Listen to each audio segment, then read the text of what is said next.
और अब सबसे पहले बात क्रिकेट की करेंगे। दक्षिण अफ्रीका लीजेंड्स ने रोड सेफ्टी वर्ल्ड सीरीज के सेमीफाइनल में जगह बना ली। उसने बांग्लादेश को 10 विकेट से हराकर अपनी जगह पक्की की है।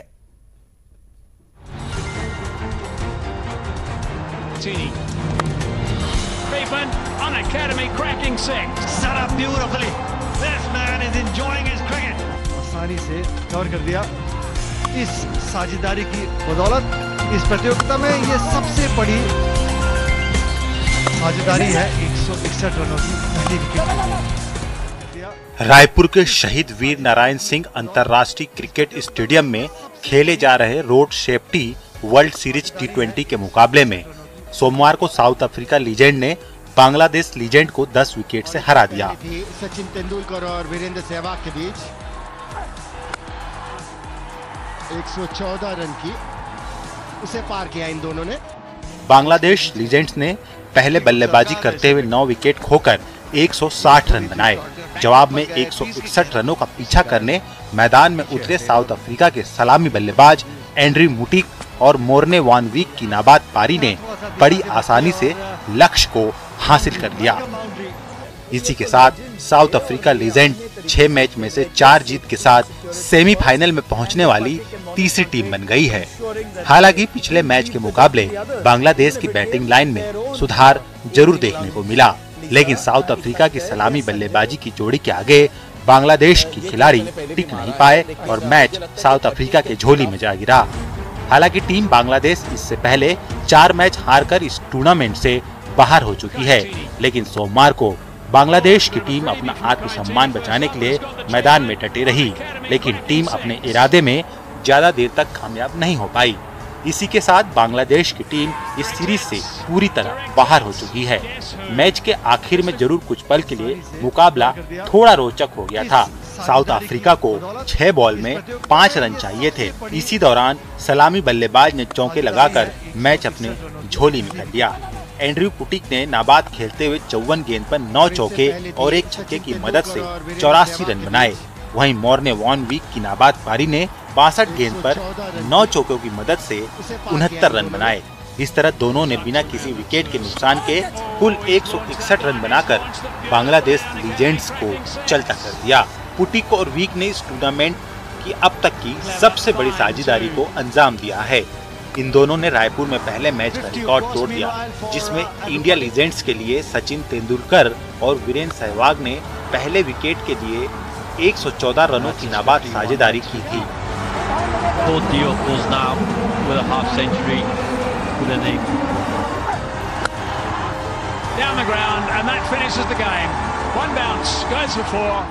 इससे पहले टॉस हारने के बाद बल्लेबाजी करते हुए बांग्लादेश ने 30 ओवरों में 9 विकेट पर 160 रन बनाए। उसकी ओर से सलामी बल्लेबाज मोहम्मद नजमुद्दीन ने 32, आफ्ताब अहमद ने 39, हनन सरकार ने 36 रन बनाए। बांग्लादेश ने अपने अन्य मैचों की तुलना में अच्छी शुरुआत की। 33 गेंदों पर 5 चौके और 1 छक्के लगाने वाले नजीमुद्दीन ने मेहराब हुसैन के साथ पहले विकेट के लिए 24 गेंदों पर 29 रनों की साझेदारी की। मेहराब को कप्तान जोंटी रोड्स ने सीधे थ्रो पर रन आउट किया। यह रोड्स का वही प्रयास था जिसके लिए वो विश्व क्रिकेट में जाने जाते हैं। युगल तिवारी, न्यूज़ 18, छत्तीसगढ़।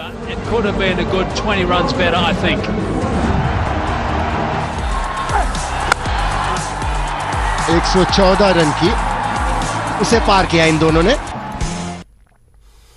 और छत्तीसगढ़ में road safety world series cricket प्रतियोगिता को लेकर अब राजनीति शुरू हो गई है। सरकार हर वर्ग के लोगों को स्टेडियम में मैच देखने का पास जारी कर रही है। बीजेपी का यह कहना है कि खेल मैदान को भी कांग्रेस राजनीति का अखाड़ा बना रही है। सियासत के खिलाड़ी कोई भी मौका राजनीति करने का नहीं चूकते, सो अब खेल पर भी राजनीति शुरू हो गई। दरअसल सरकार ने रोड सेफ्टी क्रिकेट मैच के पास छात्र छात्राओं, खिलाड़ियों और शासकीय कर्मचारियों के साथ ही विधायकों को भी फ्री में दे दिए। अब बीजेपी को इस पर कांग्रेस की राजनीति दिखाई देने लगी। बीजेपी ने आरोप लगाया कि महापौर सहित कांग्रेस के नेता स्टेडियम में घूम घूम कर मुखौटे लगाकर प्रचार कर रहे हैं। देखिए, दरअसल मैच तो बहाना है, असल में इनको राजनीति अपना चमकाना है। इसीलिए तमाम प्रकार के जो पास दिए जा रहे हैं, ये असल में वोट बैंक की राजनीति है। अपने लोगों को साधने का एक प्रयास यहाँ पर सरकार कर रही है। और इस प्रकार के खेल के आयोजन में राजनीति की अपेक्षा इस सरकार से हम नहीं करते थे, लेकिन यहाँ पर ऐसा लगता है कि प्रदेश में जिस तरीके से रोड सेफ्टी के नाम से जो मैच का आयोजन हो रहा है, वहाँ पे भी सरकार राजनीति करने से बाज नहीं आ रही है।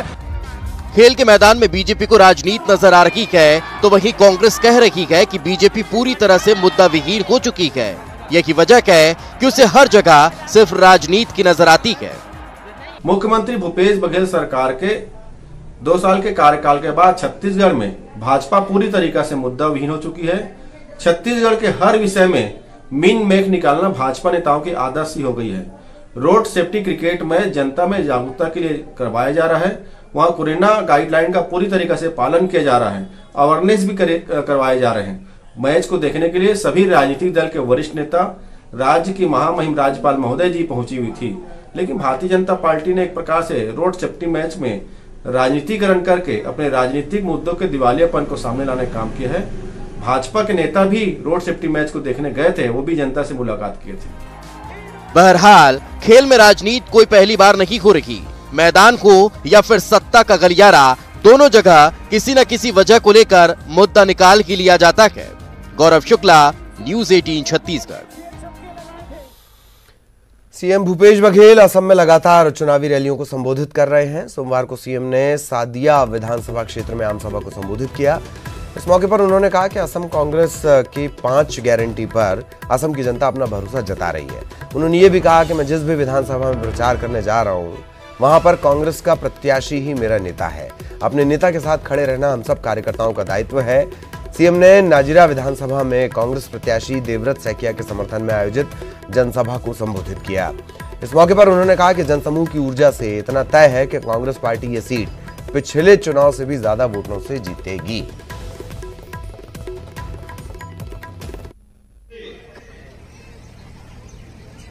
कांग्रेस ने किया है वो एक वोट यहाँ के टी वर्कर है, वो आपको 365 रुपया दिलाएगी। वो एक वोट है, कांग्रेस को जाता है तो 5 लाख नौजवानों को रोजगार मिलेगा। आपका एक वोट कांग्रेस को मिलता है तो 365 रुपया मजदूरी आपको मिलेगी।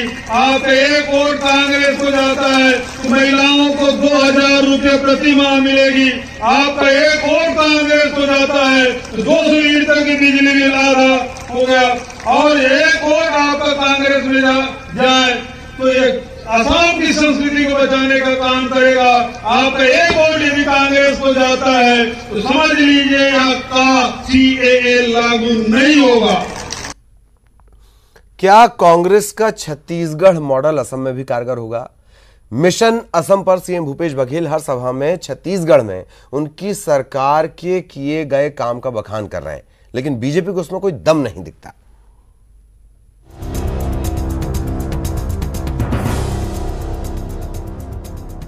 मिशन असम पर सीएम भूपेश बघेल कांग्रेस प्रत्याशियों को जिताने के लिए धुआंधार प्रचार में जुटे हुए हैं। असम में छत्तीसगढ़ मॉडल को आधार बनाकर कांग्रेस चुनावी वैतरणी पार करने में जुटी हुई है। यही वजह है कि सीएम अपनी हर सभा में छत्तीसगढ़ में किए गए कामों का जिक्र करना नहीं भूलते। असम की जनता को छत्तीसगढ़ के तर्ज पर सरकार बनने पर 5 गारंटी दी जा रही है।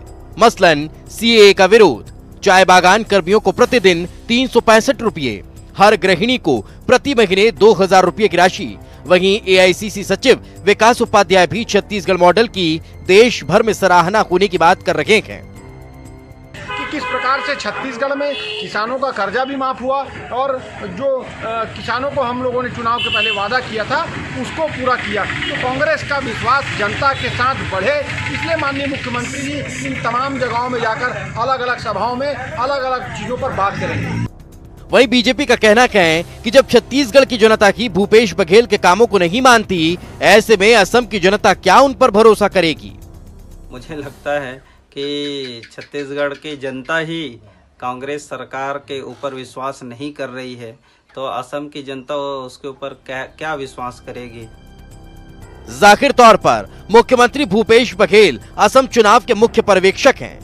कांग्रेस की गठबंधन की सरकार वहां जीतती है तो जीत का सेहरा उनके सर भी सजेगा।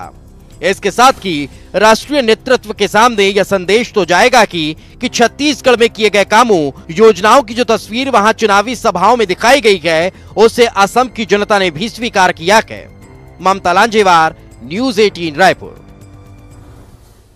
हमेशा से कांग्रेस पर परिवारवाद की राजनीति का आरोप लगाने वाली बीजेपी आज खुद परिवारवाद की राजनीति में घिरती हुई नजर आ रही है।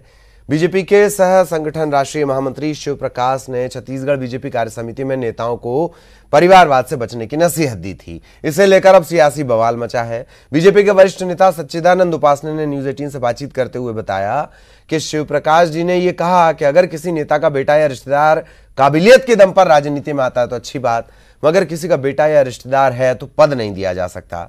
आपको बता दें कि बीजेपी में कई नियुक्तियां परिवारवाद के मुंह में फंसी हुई हैं। परिवारवाद के नाम पर बीजेपी में मचे घमासान पर कांग्रेस ने चुटकी भी ली।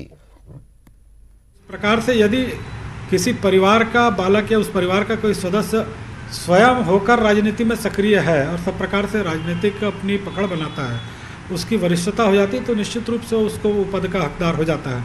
लेकिन किसी को मैं नेता हूं इसलिए मेरे बेटे को युवा मोर्चे का अध्यक्ष बना दिया जाए, मेरे बेटे को उस पद से नवाज दिया जाए, ये परंपरा गलत है, जिससे दूसरे कार्यकर्ताओं के साथ अन्याय होता है। प्रदेश भारतीय जनता पार्टी में गुटबाजी अभी अपने चरम पर चल रही है। शीर्ष नेताओं में आपसी मनमुटाव और गुटबाजी कल भारतीय जनता पार्टी के प्रदेश की बैठक में देखने के लिए मिली। राष्ट्रीय सह महामंत्री शिव प्रकाश ने तल्ख लहजे में बड़े नेताओं को कहा, work together, sit together, live together. स्पष्ट है कि भारतीय जनता पार्टी में आपस में गुटबाजी हावी है। आला नेता अपने पुत्र मोह में फंसे हैं। और छत्तीसगढ़ में कोरोना वैक्सीनेशन का काम तेजी से चल रहा है। प्रदेश में बढ़ते कोरोना के मामलों के बीच सरकार ने कोवैक्सीन का टीका लगाने की भी मंजूरी दे दी है।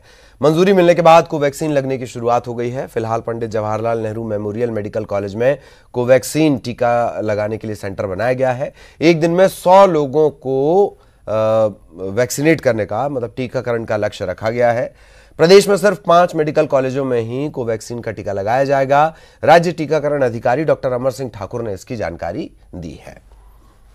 नहीं है, वैक्सीन के साथ साथ अभी जो बेसिक हमारी सुरक्षा के लिए जो गाइडलाइन है गवर्नमेंट के द्वारा कि दूरियां का पालन करना है, मास्क लगाना है और साथ ही साथ नियमित रूप से हाथ धोना है, और गवर्नमेंट ने सारा चीज व्यवस्था बहुत अच्छे से रखा है, तो सबको वैक्सीन लगाना चाहिए। अभी तक तो कोविशील्ड ही लग रहा है, आज से ही स्टार्ट होने वाला है कोवैक्सीन, कुछ देर में आने की संभावना है और हम लोग उसके लिए पूरी तरीके से तैयार हैं। जो लोग कोवैक्सीन लगवाना चाहते हैं वो कोवैक्सीन लगवा सकते हैं, जो कोविशील्ड लगवा। वहीं दूसरी तरफ कोवैक्सीन को मंजूरी दिए जाने के बाद इस पर सियासत शुरू हो गई है। बीजेपी और कांग्रेस एक दूसरे पर आरोप प्रत्यारोप लगा रहे हैं। बीजेपी ने कहा कि इस बड़ी आपदा में भी कांग्रेस को राजनीति नजर आ रही है। बीजेपी ने सरकार पर लापरवाही बरतने और लोगों की जान से खिलवाड़ करने का आरोप लगाया। बीजेपी के आरोपों पर कांग्रेस ने पलटवार किया। कांग्रेस ने कहा कि कोवैक्सीन के तीसरे फेज का ट्रायल होने के बाद सरकार ने तुरंत इसकी अनुमति दी है। दुर्ग स्थित Chandulal Chandrakar memorial medical college के अधिग्रहण की प्रारंभिक तैयारी शुरू हो गई है। मुख्य सचिव अमिताभ जैन की अध्यक्षता में मंत्रालय में चिकित्सा शिक्षा विभाग की बैठक हुई। इसमें मुख्य तौर पर Chandulal Chandrakar memorial medical college के अधिग्रहण पर प्रारंभिक चर्चा हुई। बैठक में तय किया गया कि Chandulal Chandrakar memorial medical college के अधिग्रहण किए जाने के लिए जरूरी सभी पहलुओं और पक्षों के विस्तृत विश्लेषण और आकलन के लिए संबंधित विभागों, विषयों, विशेषज्ञों की अलग अलग उपसमिति बनाई जाएगी। इधर डीजीपी डीएम अवस्थी ने वीडियो कॉन्फ्रेंसिंग के जरिए अपराधों की समीक्षा की है। बैठक में सभी जिलों के पुलिस अधीक्षकों को प्रिवेंटिव पुलिसिंग के निर्देश दिए गए हैं।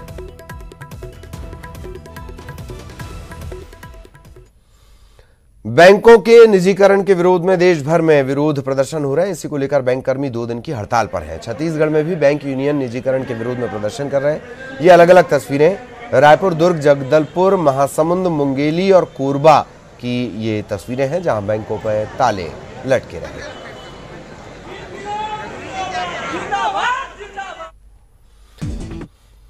और फिलहाल दुर्ग से एक बड़ी खबर मिल रही है। एक कंपनी में आग लग गई है। सूचना पर दमकल की टीम पहुंच चुकी है। फायर फाइटर्स ने कड़ी मशक्कत के बाद आग पर काबू पा लिया है और अब तक जो जानकारी मिल रही है उसके मुताबिक लाखों का नुकसान इस आग लगने के चलते हुआ है। पुलिस हालांकि पड़ताल कर रही है कि किन वजहों से आग लगने की पूरी घटना हुई है। बड़ी खबर दुर्ग से इस वक्त आपको बता दें, कंपनी में आग लगी, फायर फाइटर्स मौके पर पहुंचे, दमकल मौके पर पहुंची और इस आग पर काबू पाया गया। लाखों के नुकसान की बात शुरुआती तौर पर कही जा रही है, हालांकि वजह साफ नहीं हो पाई है कि आग कैसे लगी।